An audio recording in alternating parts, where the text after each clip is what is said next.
پیارے دوستو، آج شعبان المعظم کا دوسرا جمعۃ المبارک ہے۔ اگر کوئی شخص آپ مدنی آقا حضور نبی کریم صلی اللہ تعالیٰ علیہ وسلم کے بتائے ہوئے وقت میں قرآن کریم کے اس پیارے سے کلام کو پڑھ لیتا ہے تو انشاءاللہ تعالیٰ وہ شخص دنیا جہان کی تمام طرح کی پریشانیوں سے محفوظ رہے گا۔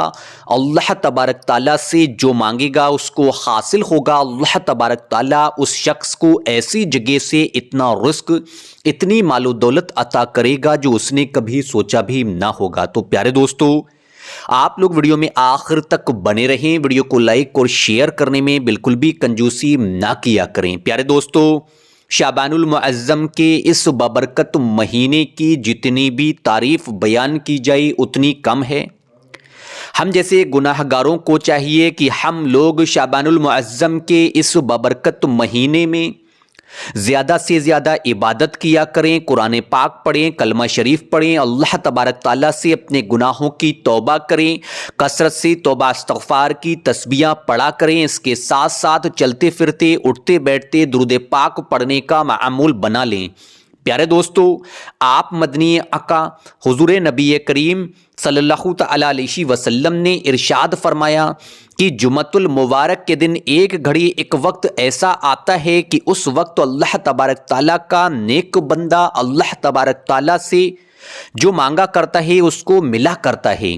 آپ نے ارشاد فرمایا جمعۃ المبارک کے دن نماز عصر کے بعد کا وقت دعاؤں کی قبولیت کا وقت ہوا کرتا ہے۔ تو پیارے دوستو، آج شعبان المعظم کا دوسرا جمعۃ المبارک ہے، تو آپ لوگ اگر نماز عصر کے بعد قرآن کریم کے اس پیارے سے کلام کو، اس سورہ کو پڑھنے کا معمول بنا لیتے ہو تو انشاءاللہ تعالیٰ آپ لوگ دنیا جہان کی ہر طرح کی پریشانی سے، بلا سے، مصیبت سے، دکھ تکلیف سے محفوظ رہو گے، جادو ٹونا، نظر بد حسد سے بچے رہو گے، رکے ہوئے کام بن جائیں گے، جس بھی جائز مقصد مطلب کے لیے گھر سے نکلو گے اس میں کامیاب ہو کر اپنے گھر واپس لوٹو گے۔ اللہ تبارک تعالیٰ آپ لوگوں کو تمام طرح کی بلاؤں سے محفوظ رکھے گا۔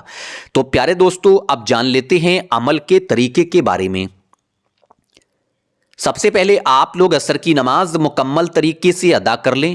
عصر کی نماز مکمل طریقے سے ادا کرنے کے بعد وہیں جنماز پہ بیٹھ جائیں اور مدنی آقا حضور نبی کریم صلی اللہ تعالیٰ علیہ وسلم پر 3 مرتبہ درود پاک پڑھیں۔ جو بھی درود پاک آپ لوگوں کو یاد ہو پڑھ لیں۔ سب سے افضل ترین ذکر ہوتا ہے درود ابراہیمی، جس کو نماز والی درود پاک کہا جاتا ہے۔ جیسے ہی درود پاک پڑھ کر فارغ ہوں، اس کے فوراً بعد ہی سب سے پہلے اللہ تبارک تعالیٰ کے دو خاص الخاص نام 100 مرتبہ کچھ اس طریقے سے پڑھیں۔ بسم اللہ الرحمن الرحیم۔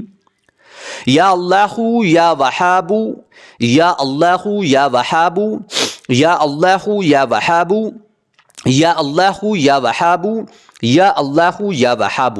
جیسے ہی 100 مرتبہ ان دونوں اسماء پاک کو پڑھ لیں، اس کے فوراً بعد ہی آپ لوگ 11 مرتبہ یا پھر 21 مرتبہ سورہ اخلاص کو پڑھیں۔ بسم اللہ الرحمن الرحیم۔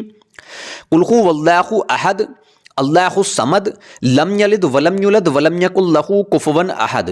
قل هو اللہ احد اللہ الصمد لم یلد ولم یولد ولم یکن لہ کفوا احد۔ پیارے دوستو، جیسے ہی آپ لوگ اس عمل کو مکمل کر لیں، اس کے بعد آخر میں 3 مرتبہ پھر وہی درود پاک پڑھیں جو آپ نے شروع میں پڑھی ہے۔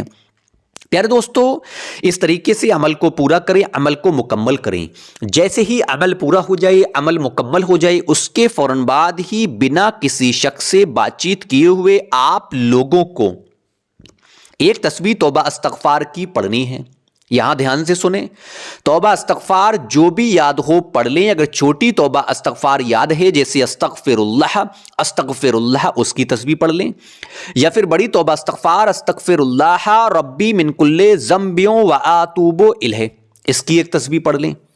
جیسے ہی توبہ استغفار کی تسبیح کو مکمل طریقے سے پڑھ لیں، اس کے فوراً بعد ہی اللہ تبارک تعالیٰ کی بارگاہ میں دونوں ہاتھوں کو اٹھا کر رو رو کر عاجزی ہو کر انکساری کے ساتھ دعا کریں، دعاؤں کو رو رو کر کریں، دعاؤں کو گڑگڑا کر کریں، دعاؤں کو عاجزی ہو کر کریں۔